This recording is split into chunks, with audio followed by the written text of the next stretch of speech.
Hello, boys and girls and women from all countries of the world, because I'm sure as hell know that a lot of the girls are watching this. That's the proof right there that a lot of women are watching me. Obviously, this is a women-centric YouTube channel, or is it? Well, welcome to me anyway, talking about music production while I commute. And today I'm going to be talking about something that's not super related to music production, to be honest, but more about events, creating events as an artist. I know that's a pretty semi-off topic, but it's definitely related to music production. Since, well, a lot of you might have this as a milestone, at least I did. From starting my music production, I kind of wanted to perform my music live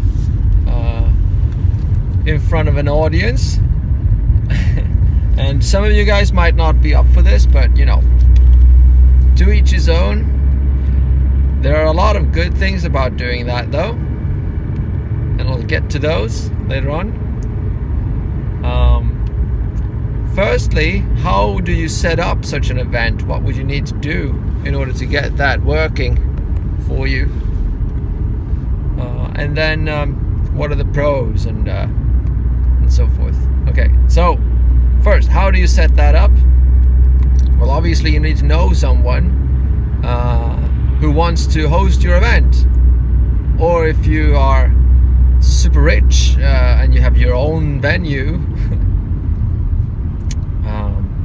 or if you just want to have your venue set at home or something like that, you know, then that's fine. But you kind of need a venue first, so figure that out, where you want to have that. If you want to have it out in the public space, you kind of need to figure out where do you want to host this event. And a good way to go for that is just to look at where, when you're out and relaxing, or when you're out on the town in a social space, where do you usually hang out? You know, which are your favorite cafes, which are your favorite bars, which are your favorite restaurants, which are your favorite clubs, and then go to these places and talk to the people there. And my tip for doing that talk, before going there and doing this, have your stuff set up properly. Have a good web page or a SoundCloud account. Have a proper roster of music set up, some mixtapes. It's preferable, it's good to have a couple of followers, but that's not necessary. It's not. I know for a fact I know a lot of people playing out who really don't have a bunch of followers on, you know, say SoundCloud. You don't need that, but it helps, sure.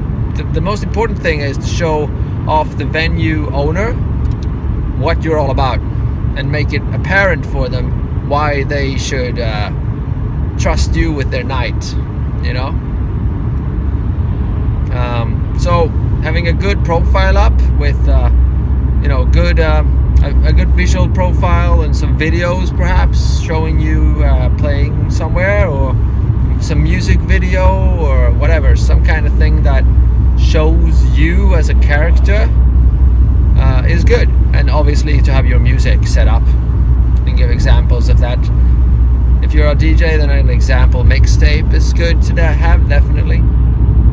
Anyway, once you have all this set up, a tip would be to have a business card with an address to all of these places that you can just hand out to the venue owner and say, okay, so this is what I got, you know, set me up or call me tomorrow and we'll talk about this further up.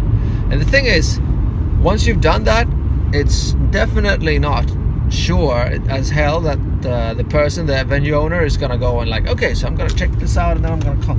You know, they're not gonna do that straight off. They might just as well forget about you. Okay, so what you kind of need to do is just to ask them again, maybe a week later or a couple of days later, to follow up and say, okay, so how are you? Nice talking to you last week. And it's basically like a job interview, right? It's basically the same thing. So yeah, how are you? Like, have you been able to check me out? I'm looking forward to this so much, and you know, all that kind of thing. Yeah, and then do that to more than one place if you're able to. If you know more than one place, then definitely go and spread the carpet all across these different places. And some of these will definitely say, yeah, this does sound like a cool thing. And a pro thing to do as well, a pro tip would be to include a bunch of other people in your roster, so you're not alone in this. So listen, I mean, thinking about what I talked about earlier with having a bunch of friends, collaborations, making music together, that helps if you have a couple of those in your town, because then you can go together and say, okay, so we got these people following us, we're doing things together, you know, and we'd like to do this, you know, do a thing tonight, you know. So yeah, I mean, if you're even 4 people, you know, driving a small label like we are in our team here, then that's definitely beneficiary, because the more people you are, the more friends you'll end up engaging in coming to your event, you know. So that's the kind of thing that the venue owners obviously are looking for. How much people are these artists gonna bring to our night? How much are they gonna cost? How, you know, how much am I gonna gain from having these guys and girls? So yeah. And the tip would be to just go and ask the people, the venue owner, about doing a couple of free runs, just to show off that, yeah, you're serious here. You want to show that you actually can drive a venue before, you know, asking for money about it. And then great. So let's say if you've done all these things and you've finally found a venue to play at, you know, then you're so, you know, you're already ahead of the game right there. And that's great. Congratulations. Okay, so what's the next step? Well, then it's about delivering, right? It's about doing it, putting your your work where your mouth is, pretty much. So yes, that's the next step. What would you be doing to make sure that you're okay there, that you're all set there? Well, you would pretty much just make sure to prepare a lot in beforehand. Make sure that there's the gear that you need at the venue. Do that a couple of days ahead of schedule. The best thing is to scope the venue and make sure that you know what you want to set up. If you want to do some kind of decorations, or if you want to do if you need some special gear, you know, if they might need a sound system check, you know, there's all these kinds of things. So just do that check beforehand, and be at the venue a couple of hours earlier to just set all the things up. It's good to have time to do these kinds of things instead of just rushing through it when you're there for 5 minutes and then it's a haphazard thing. Just don't do that. Avoid that. You know, and then play the night there, and make sure you've spread all of this the information about your venue. Obviously, the play, you're gonna be sold on selling this on the interwebs, right? Let all your friends know, not once, not twice, but a bunch of times on this, for example, on Facebook. Make sure everyone knows about what's going down. You know? Set up the graphics. It's good to put up posters and set those up around town. Yeah, and then have a bunch, have a blast doing it.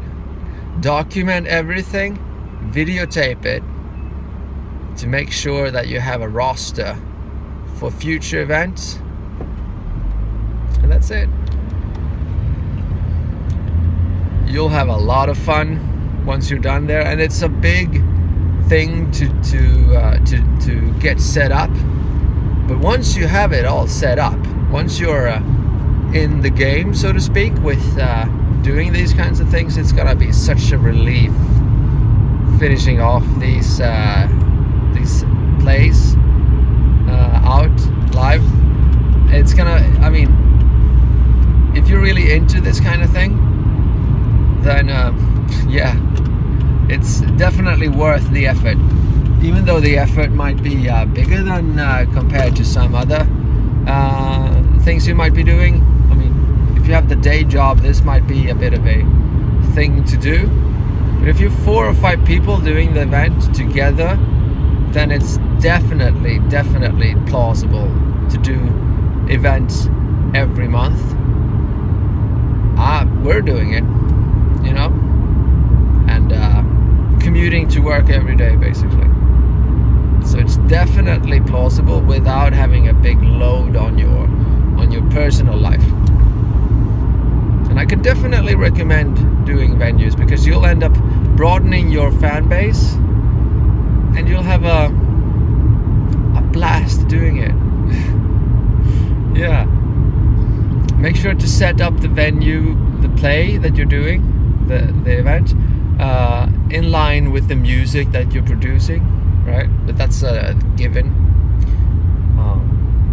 So for example, if you're doing experimental jazz fusion music with a tad taste of tango, then maybe you want to do a bit of a relaxed club evening, you know, I don't know, maybe some kind of you could do a bar hang thing. If you're doing rave music, then obviousobviously you might want to have the same kind of setup. Maybe you want to do an event outside, in an outside venue somewhere, depending on where you're at, obviously, or at an underground super club, you know, in Toronto. I don't know. You'll figure it out depending on what kind of music you're doing. Yeah, that's it.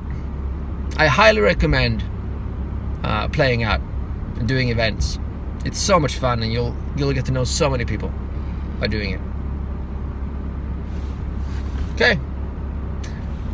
Have a great day and have a great night, and take care of your relatives, your friends around you. Make a lot of awesome music. In fact, if you're up for it, send me a bunch, you know? Post it in the comments below, okay? And please share this with the friends and the enemies you like, okay? Or hate, I don't know. I really want to hear from you. And subscribe if you enjoy it, and I'll talk to you later. Okay, mwah!